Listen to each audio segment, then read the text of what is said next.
আসসালামু আলাইকুম বন্ধুরা, welcome back to my new video. তো প্রথমেই বলে রাখি, আমার এখনও ঠান্ডা ভালো হয় নাই। তো গলার অবস্থা, কথা বলা সব কিছু মিলিয়ে একদম কি বলবো, বাজে অবস্থা একটা। তো তারপরে ভাবলাম যে আপনাদের সঙ্গে একটু ব্লগটা শেয়ার করে নেই।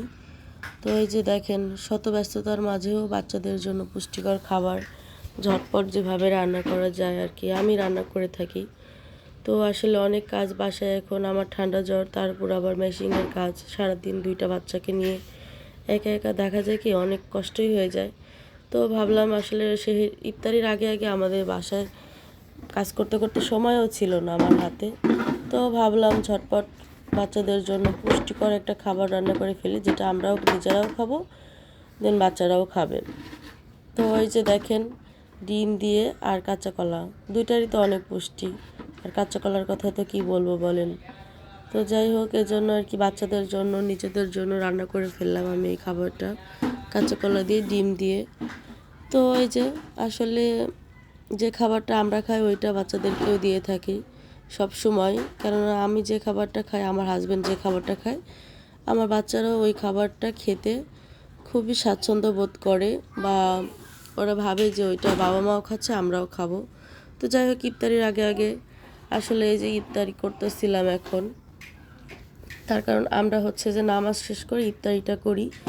নামাজের আগে শুধু দেখা যায় পানি বা শরবত এই টাইপের খাবারটাই খাই, বা ওই যে বিটের রস হয়, তো বিট রস এগুলো খেয়ে দেখা যায় কি আর কিছু খাই না নামাজ পড়ে। তারপরে যে মুড়ি বা যাই হোক ছোলা মুড়ি খাচ্ছিলাম বসে বসে আর কি।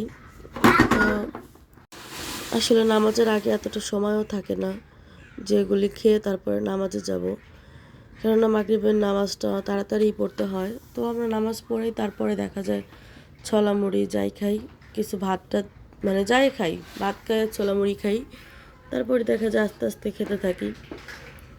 তো ওই যে আমার সঙ্গে সঙ্গে আমার এই যে ছোটো বাবুটাও, দুইটাই রয়েছে, তারাও আর কি ইফতারি করবে বলতেছিল। তো এই যে দেখেন, তারা তো সারাদিন রোজা থাকে, কি আর বলা যাবে বলেন।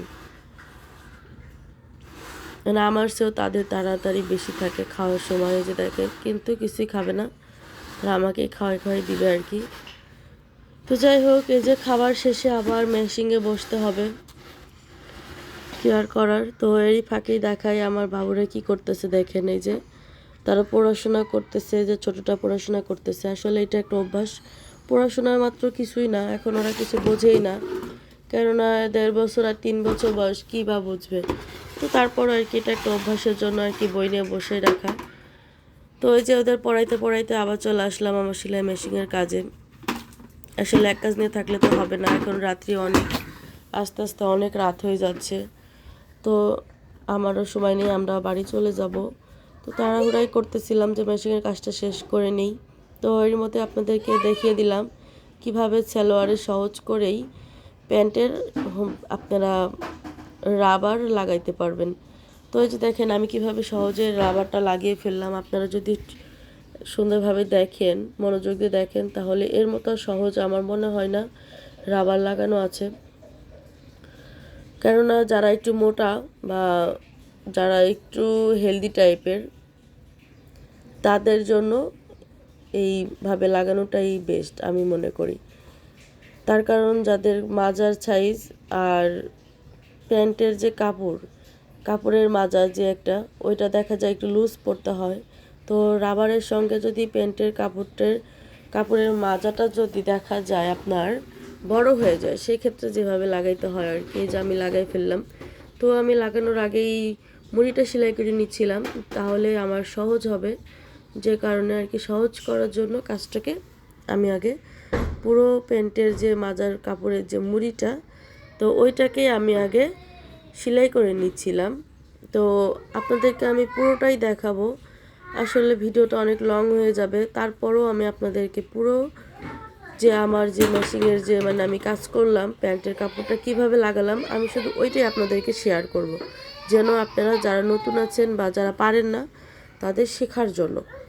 তো আপনারা একটু মনোযোগ দিয়ে দেখেন, তাহলেই পারবেন। তো আপনারা মনোযোগ সহকারে দেখুন, তাহলেই পারবেন ইনশাল্লাহ।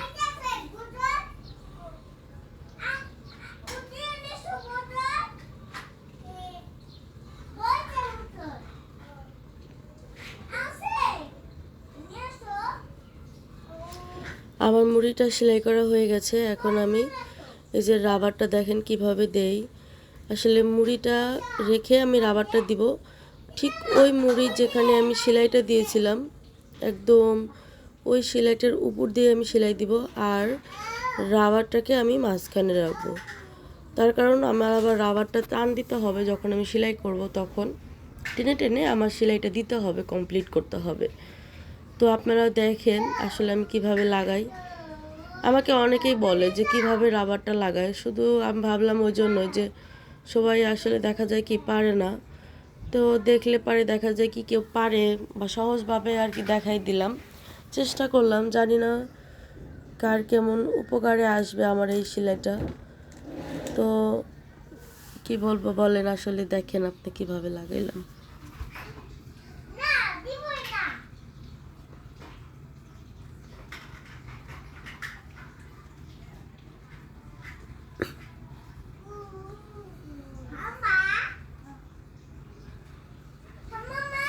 আসলে হয়েছে কি, এই যে কাজ শেষ, পুরোটা আমি সেলাই দিয়ে নিয়েছি। দেখেন কিভাবে মাঝখান থেকে টান দিয়ে দিই। এখন পুরো মাজাটাকে আমি সুন্দরভাবে কুচিগুলোকে একদম পুরোটা পায়জামাতে আর কি ইয়ে করে ফেলবো, একদম মানে কুচি কুচি কুচি কুচি করে ফেলবো এক সমান। তাছাড়া দেখা যায় কি একদিকে বেশি ঢিলা হবে, একদিকে ছেলেটা একদিকে চলে আসবে। তো ওই যে এখন আমি মাঝ বরাবর একটি সেলাই দিয়ে নিব, যেন সুন্দর মতো আর কি ইয়ে হয়ে যায়, ফিটের মানে ফিটিংয়ের জন্য একটা সুন্দর লাগবে, বা ফিটিং যাই বলেন না কেন। এই যে মাঝখান দিয়ে একটা সেলাই দিয়ে নিব। অনেকেই যদি চান যে আমি উপর দিয়ে সেলাই দিয়ে নিব তো দিতে পারেন। এটা সুন্দরভাবে হাত দিয়ে টেনে টেনে, এই যে দেখেন টেনে টেনে সেলাইটা দিতে হবে যেন সুন্দর হয়।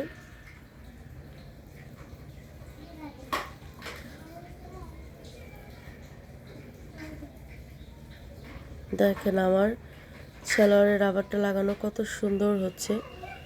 তো এই যে আমার রাবারটা লাগানো হয়ে গেছে, দেখছেন কতটা সুন্দর হয়েছে।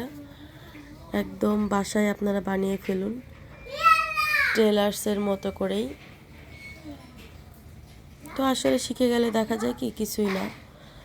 তো এই যে কি আর করার, রান্না করতে করতে আমার ছেলে বলতেছিল আম্মু মাছ খাবো মাছ খাবো। তো ছেলের জন্যই আবার চলে আসলাম রান্নাঘরে মাছ রান্না করতে। তো এই যে দেখেন শুধু খাওয়া দাওয়া করলেই তো আর হবে না।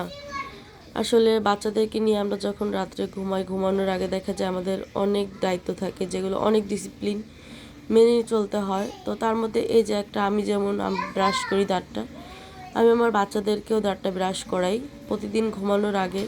সকালে করুক আর না করুক রাত্রে করানোর চেষ্টা করি। তো এই যে দেখেন আমার বাচ্চা রাত্রে দাঁত ব্রাশ করতেছে, এখন সবাই ঘুমিয়ে পড়বে। তো সবাইকে গুড নাইট বলতেছি। আর আমাদের ভিডিওটি ভালো লেগে থাকলে অবশ্যই সাবস্ক্রাইব করে দিবেন, আমাদের পাশে থাকবেন, আর সবাইকে দেখার জন্য শেয়ার করে দিবেন।